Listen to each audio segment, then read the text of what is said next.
Your environment is a great way to step up your walk. So if there's a bench, a rock, anything you can sit on that doesn't give you splinters, there's a couple stretches that would really benefit your walk. Number one, the hamstrings are going to be a real issue with walking because they get tight. So sitting at the edge, take your one leg forward, flex the foot, reach out of the sits bone, one hand on top of the other, lean in and stretch your hamstring. And then you release that and you do a few more. After you've done a few, it's always good to linger and allow the muscles to release and to respond. Staying on the same leg, you can open up the knee and do your piriformis or your hip stretch. That's another area that gets really tight from walking. As good as walking is, it definitely tightens up the hips and the hamstring. We'll release that, you go to the other leg, and again you position yourself, the leg is straight on, always watch for good alignment. You'll reach in and breathe and release. If your stretch is minimal, you will certainly get the response. So not to diminish the effectiveness if you feel like you're really stiff. If you're stiff, then give yourself a little bit more time for the muscles to respond and to release.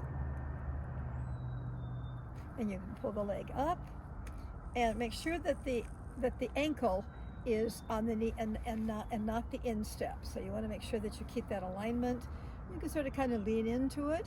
You could hold it, you can release, but never push, force, or bully.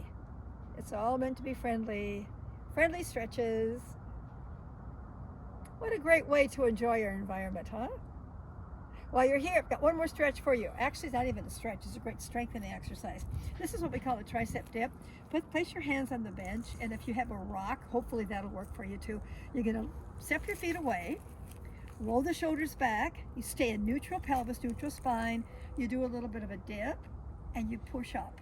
Great tricep exercise. And depending on your shoulders, some of you will get down a little deeper, and some of you not so deep. But regardless, it's still a great exercise. Inhale down, exhale up. You can do, 10, 15, 8, 6, 4, whatever works for you. Then you've done that, you are on your way. Let's get going. Funny, I'm stumbling on a bench in my walks oftentimes, and in fact, I usually choose a place to walk where I know I've got some different advantages. So what better place than to do some planks? Depending on your ability for strength, you'll step away as far as you can to maintain stability, scapular stability, and stability through the pelvis, and your calves as well. I like to keep the heels down. You might have to step forward depending on your strength. All right, so basically again, neutral spine, neutral pelvis, hold the line, so bend in, keeping the elbows close to your body, and then you push away. I like to inhale as I come down, use my exhale to access the abdominals to help power the move. I like to keep the heels planted to give me a better stretch, the feet together, the ankles together. That's a great way to interrupt your walk. It's a good interruption. All right, and with that last plank, we're going to be on our way.